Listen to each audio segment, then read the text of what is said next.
இன்னைக்கு நம்ம sweet corn kebab எப்படி பண்ணுறதுன்னு பார்க்கலாம். ஃபஸ்ட்டு நான் ஒரு ஃபுல் ஸ்வீட் கார்னை வந்து உரிச்சு எடுத்துக்க போகிறேன்.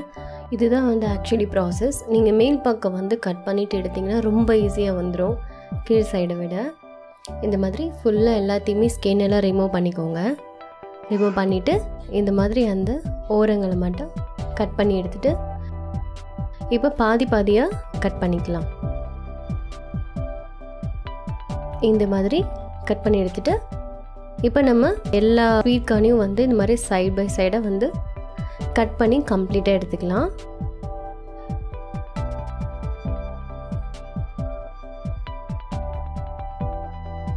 இந்த மாதிரி கம்ப்ளீட்டாக எல்லாத்தையும் உடச்சி விட்டுக்கோங்க. சேர்ந்துருக்கோம் இல்லையா, இந்த மாதிரி ஒரு பவுலில் மாற்றிட்டு இதை வந்து நம்ம இப்போ குக்கரில் வச்சு வேக வைக்க போகிறோம். குக்கரில் கொஞ்சமாக வந்து தண்ணி சேர்த்துட்டு இப்போ நம்ம பருப்பெல்லாம் எப்படி வேக வைப்போமோ அதே ப்ராசஸ் தான். இது கூடவே நம்மளுக்கு வந்து 3 உருளைக்கிழங்கு தேவைப்படுது. அதை வந்து நான் தனித்தனியாக வேக வைக்காமல் இது கூடவே வந்து வேக வைக்க போகிறேன். டைம் சேவிங்கும் இருக்கும், நம்மளுக்கு கேஸ் சேவிங்கும் இருக்கும். கொஞ்சமாக தண்ணி சேர்த்துட்டு இது மூடி வச்சிடலாம். மூடி வச்சுட்டு ஒரு 4 விசில் வச்சு எடுத்துக்கோங்க. ரொம்ப விசில் வச்சிங்கன்னா ரெண்டுமே குழஞ்சி போயிடும். பாருங்கள், 4 விசிலுக்கு அப்புறமா இந்த மாதிரி வெந்திருக்கு. இந்த மாதிரி வெந்திருந்தால் போதும். உருளைக்கிழங்கும் நல்லா வெந்திருக்கு. இதை உரிச்சு எடுத்து வச்சுக்கலாம். இப்போ ஸ்வீட் கார்னை இந்த தண்ணி இல்லாமல் வடிகட்டி ஒரு சட்னி ஜாரில் சேர்த்துக்கோங்க.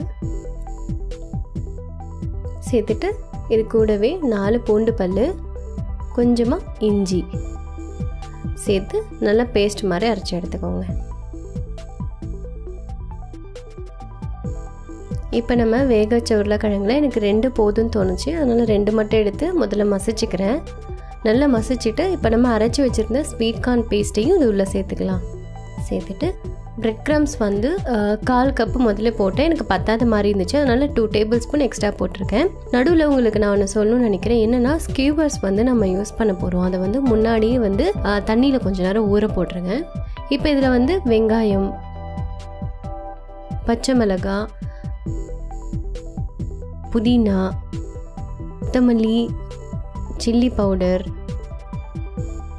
கரம் மசாலா, அப்புறமா கொஞ்சமாக கசூரி மேத்தி லீவ்ஸு ட்ரை, அதுக்கப்புறமா தனியாத்தூள், அப்புறம் தேவையான அளவுக்கு உப்பு சேர்த்துக்கோங்க. கொஞ்சமாக மஞ்சத்தூள் சேர்த்துட்டு நல்லா இந்த மாதிரி மிக்ஸ் பண்ணுங்கள். உப்பு, மிளகாத்தூள் எல்லாமே வந்து மசாலாலாம் அந்த ஸ்வீட் கார்ன், உருளைக்கிழங்கு எல்லாமே வந்து நல்லா மிக்ஸ் ஆகணும். இந்த மாதிரி நல்லா மிக்ஸ் பண்ணிக்கோங்க. அப்போ தான் அந்த ஃப்ளேவர்ஸ்லாம் இறங்கும். கரெக்டாக மிக்ஸ் பண்ணால் இந்த மாதிரி கன்சிஸ்டன்சியில் அது கரெக்டாக இருக்கணும். உருண்டை பிடிச்சா அது நிற்கணும். இது வந்து 1 hour நான் வந்து மூடி வச்சிடுறேன். நான் வந்து ஃப்ரிட்ஜில் வச்சுட்டும் கொஞ்சம் நேரம் கழிச்சு எடுத்து செய்யலாம். 1 hourக்கு அப்புறமா நான் இதை ரெடி பண்ணிகிட்ருக்கேன். இந்த மாதிரி சிலிண்ட்ரிக்கல் ஷேப்பில் நான் வந்து ரெடி பண்ணியிருக்கேன். ரெடி பண்ணிவிட்டு இந்த ஸ்கியூவர் நம்ம ஊற வச்சுருந்தோம்ல தண்ணியில், அதை வந்து இது உள்ளே வந்து இந்த மாதிரி சொருக்கிட்டு நம்ம எடுத்து வைக்க போகிறோம். நீங்கள் எந்த ஷேப் வேணாலும் பண்ணலாம், பட் இந்த மாதிரி செய்கிறதுக்கு இந்த மாதிரி பண்ணால் தான் குக் பண்ணுறதுக்கு ஈஸியாக இருக்கும். இந்த மாதிரி ரெடி பண்ணி வச்சுக்கோங்க.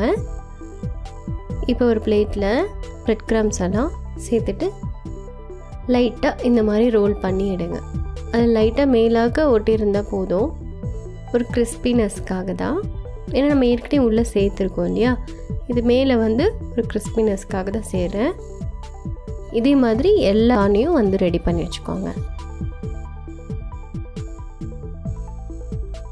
இப்போ இது ஃப்ரை பண்ணுறதுக்கு ரெடியாக இருக்குது. இது நீங்கள் டீப் ஃப்ரை பண்ணுறதா இருந்தாலும் பண்ணலாம்.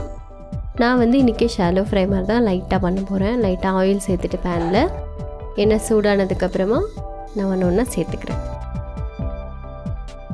இந்த மாதிரி ஒரு 2 minutes ஒன்ஸ் நீங்கள் வந்து திருப்பி போட்டுக்கிட்டே இருக்கணும், ஒரு சைடாக. எனக்கு வந்து இது 3 sides மாதிரி வந்துருச்சு செய்யும் போது. ஸோ 3 sides-மே நல்லா இந்த மாதிரி குக் ஆகி நான் எடுத்தேன். கோல்டன் எல்லோ பார்க்கும் போதே உங்களுக்கு தெரியும், அது பார்க்க நல்லா குக் ஆகிருக்கு அப்படின்னு உங்களுக்கு ஃபீல் ஆகும். அந்த மாதிரி டைமில் இது வந்து ரெடி ஆகிடுச்சுன்னு உங்களுக்கு தெரியும். எல்லா பக்கமும் ஒரே மாதிரி சேமாக வந்திருக்கணும். அவ்வளோதான், ரொம்ப சூப்பரான and delicious sweet corn kebab ready ஆகிடுச்சு. இது வந்து ரொம்ப குயிக்கான ஒரு ரெசிபி தான். கண்டிப்பாக நீங்கள் அதை செஞ்சு பாருங்கள். உங்கள் ஃபேவரட் சாஸ், கெச்சப், மயோனஸ், உங்களுக்கு எது உங்களுக்கு டிப் பிடிக்குமோ அதை கூட வச்சு சாப்பிடுங்க அண்ட் சர்வ் பண்ணுங்கள். அண்ட் இதே மாதிரி சூப்பரான வீடியோவோட நெக்ஸ்ட் உங்களை மீட் பண்ணுறேன். Until then, bye.